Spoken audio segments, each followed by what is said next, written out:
चक्रधर स्वामी की जय। संघ संघात सेवा मंडळ द्वारा आयोजित पदयात्रा आणि या पदयात्रेचा आज 10वा दिवस। उद्या सकाळी 4 वाजता प्रायश्चित विधी करून या पदयात्रेचा सांगता समारोप होणार आहे। आज आपण उद्यापासून आपण सर्वजण परतीच्या प्रवासाला सुरुवात करणार आहोत।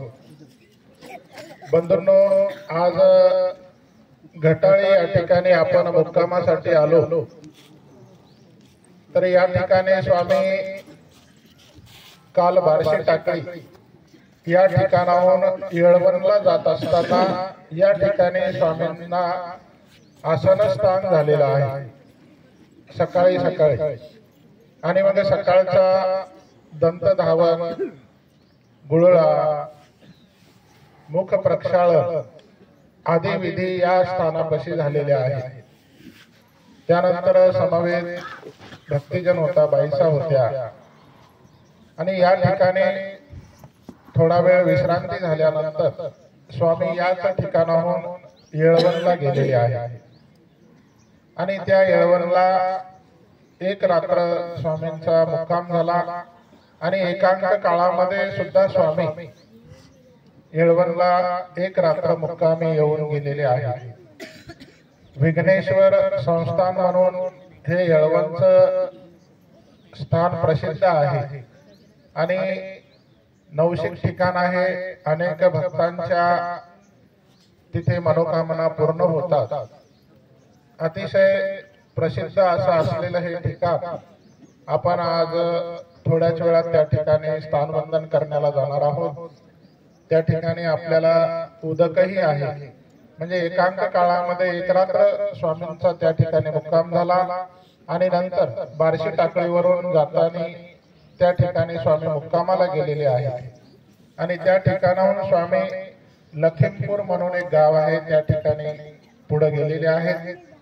नंतर आपला आजचा जो मुक्काम आहे तो माना या ठिकाणी आहे।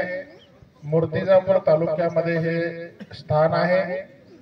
या ठिकाणी उमा नदीच्या पात्रामध्ये तिथे गेल्यानंतर तुम्हाला एक नदी दिसेल, तिचं नाव उमा नदी आहे आणि मानकेश्वराचं मंदिर म्हणजे महादेवाचं मंदिर त्या ठिकाणी होतं स्वामींच्या काळामध्ये आणि त्याही ठिकाणी स्वामींना एक रात्र मुक्काम झालेला आहे।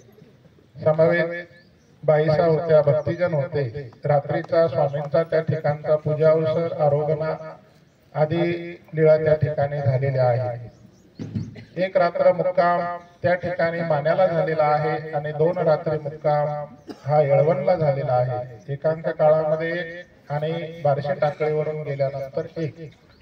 तर असे हे स्थानवंदन आपण आज दिवसभरात करणार आहोत। तर आपलं उदक हे येळवणला होणार आहे म्हणून ही पदयात्रा लवकरच या ठिकाणाहून निघणार आहे।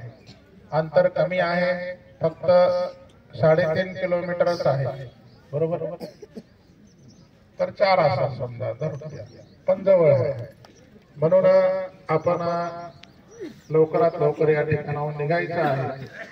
तरी आपला अधिक वेळ न घेता आज संध्याकाळी आपण मुक्कामाच्या ठिकाणी पोहोचणार आहोत आणि त्या स्थानावरूनच आपल्याला समारोप करायचा आहे या पदयात्रेचा। उद्या प्रायश्चित विधी होईल। प्रायश्चित विधी झाल्यानंतर सर्वांनी शिदोरीचं नियोजन झालेलं आहे आणि नंतर आपण पुढील सूचना संयोजक मंडळ देतील। सर्वज्ञ श्री चक्रधर स्वामी की जय। शिदोरी ज्यांचे असे दुधुरा येथील सत्भक्त बेगरजीरावजी वाघ यांना सूचना आहे की या ठिकाणी 2 दंडवत सर्वांना घालायचे आणि वाहनधारकांना सूचना आहे आपण